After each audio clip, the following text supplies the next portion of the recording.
کی بات کرو، ادھر ادھر کے پھنسانے ہمیں پسند نہیں، ادھر ادھر کے پھنسانے ہمیں پسند نہیں، نبی کی بات کرو یا علی کی بات کرو۔ اب میں فخر العلماء استاد الاساتذہ جناب علامہ شیخ سکندر حسین صاحب، پرنسپل جامعہ اسلامیہ صوفیہ میمن البخشیہ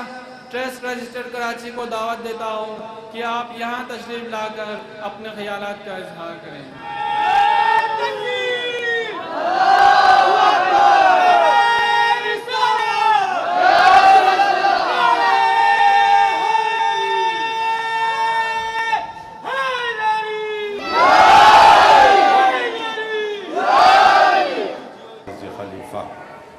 قالوا أتجعل فيها من يفسد فيها ويسفك الدماء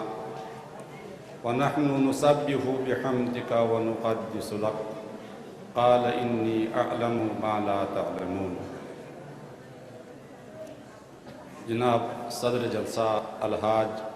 سید سعادت جان صاحب میر وائس گورو،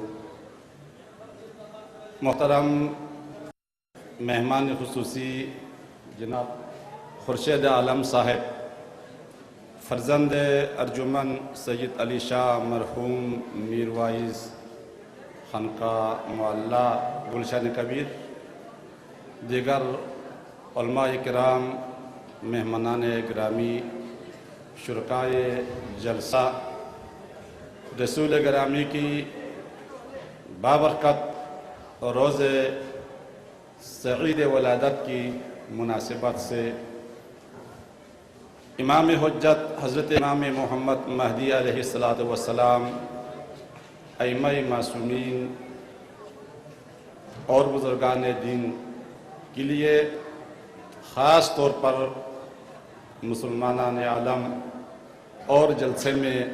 تشریف رکھے ہوئے صوفیہ مامیہ نور بخشہ کی نوجوانان اور بزرگان دین کی خدمت میں بہت ہی مبارک اور ہم سب کے لیے آج کی اس مبارک مجلس سے اللہ تعالیٰ کچھ لے کر جانے کی توفیق عنایت فرمائے۔ تو مجھے نوجوانوں کی طرف سے موضوع آج کی اس بسعادت دن کی مناسبت سے اسلام میں رہبریت کی اہمیت پر کچھ عرض کرنے کو کہا ہے۔ تو یہ عظیم موضوع مختصر وقت میں مجھے ممکن نہ ہو کہ میں آپ کو اس پر پورے گفتگو یا کسی حد تک جو آپ یہاں سے کچھ لے جا سکے اتنے بتا سکوں، پھر بھی انشاءاللہ میں کوشش کروں گا خلاصہ کر کی۔ شرط یہ ہے کہ آپ کی توجہ مجھے چاہیے کہ آپ مجلس میں آپ کی توجہ رکھے، پھر حقیر کی طرف جو میں کچھ عرض کرنا چاہتا ہوں تو انشاءاللہ تعالی وقت مختصر کیوں ہی نہ ہو کہ ہم کچھ نہ کچھ آج کے اس مبارک دن سے اسلام میں رہبریت کی عظمت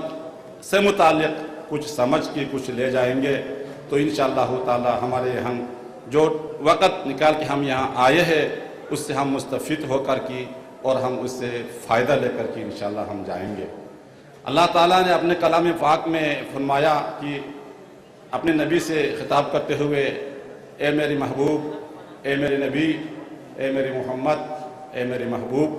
اس وقت کو یاد کرو جب تیرے رب نے فرشتوں سے کہا کہ میں روئے زمین پر ایک اپنے خلیفہ میری طرف لوگوں کو رہبری کرنے والا ایک شخص معین کرنے والا ہوں۔ تو فرشتوں نے سب مل کے کہا، اے پروردگار، اگر آپ ایسے روئے زمین میں کوئی شخص کو اپنے خلیفہ آپ رہبر قرار دیں گے تو یہ روئے زمین والے فتنہ فساد کریں گے، قتل و غارت برپا کریں گے۔ آپ کے تقدیس کے لیے، آپ کے تسبیح خانے کے لیے ہم فرشتے ہر وقت تیار ہیں۔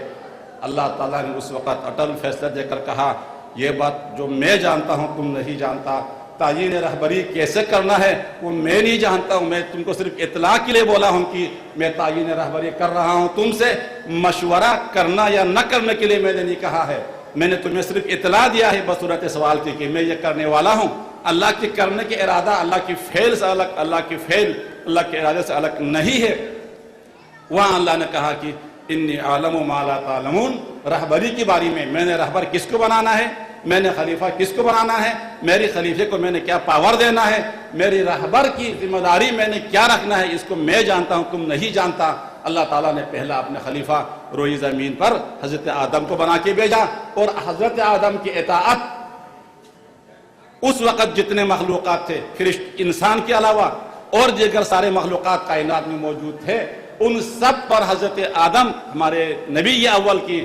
حکم اور ان کی رہبری کو ماننا لازم تھا۔ جن نے آدم کی رہبریت کو تسلیم کیا وہ اللہ کی طرف قریب ہوتے گئے، جنہوں نے اللہ تعالیٰ کی مخلوقات جو انسانوں کے علاوہ دوسرے تھے آدم کی رہبریت قبول کرنے کے لیے وہ تیار نہیں تھے، وہ اپنے جگہ پہ رہے، ترقی کی طرف نہ پہنچ سکے۔ یہ رہبریت کی تعین،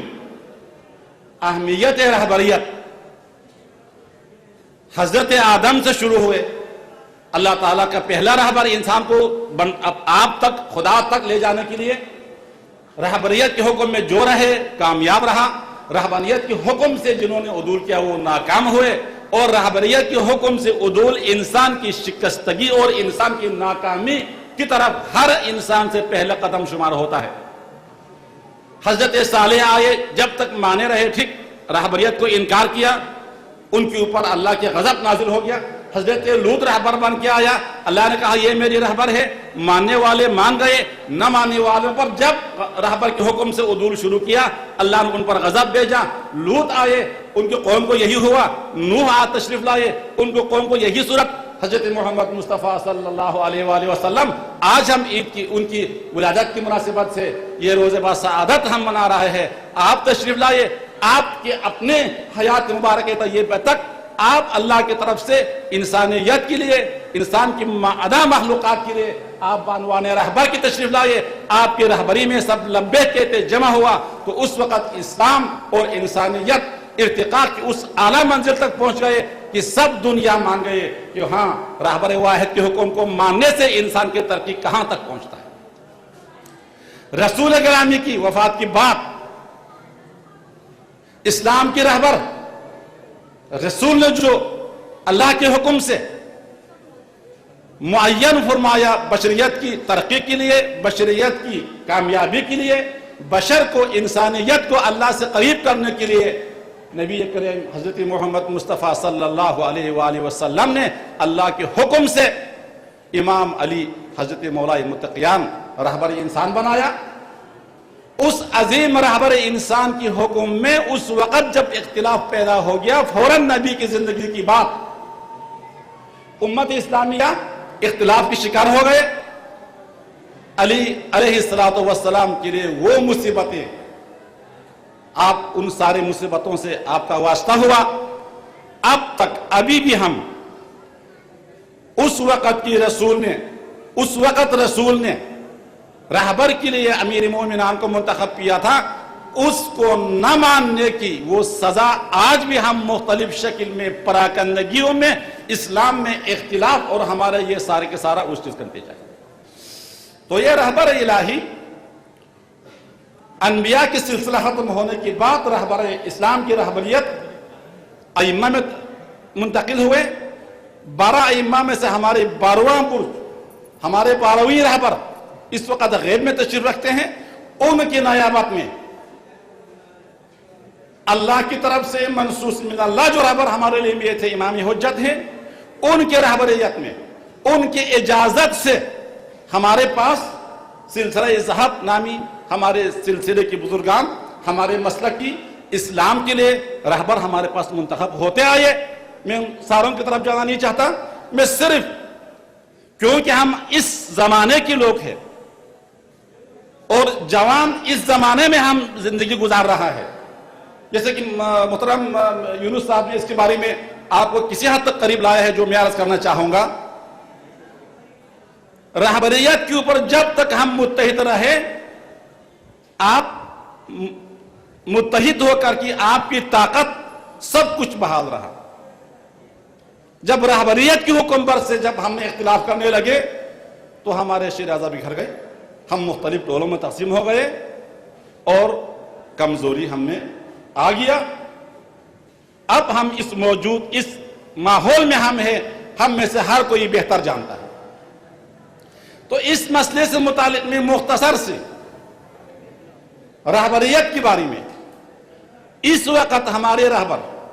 سید محمد شاہ نورانی مقدس اللہ العلی، میں اس سے پہلے کئی بار دوسرے مختصر نشست میں عرض کر چکا ہوں کہ رہبر الہی اللہ کی طرف سے تعین ہوتا ہے، انبیاء اللہ نے حکم منتخب کیا، ائمہ معصومین انبیاء کو حکم دے کر کے انبیاء نے ہمیں ان کے پہچان کرایا، ان کے بعد ہمارے جو سلسلہ روحانیت کی ہمارے رہبران جو تشریف لے آتے ہیں وہ الہام کے ذریعے سے، پہلا ہمارے رہبر جو پیر تشریف رکھتے ہیں وہ غیبی الہام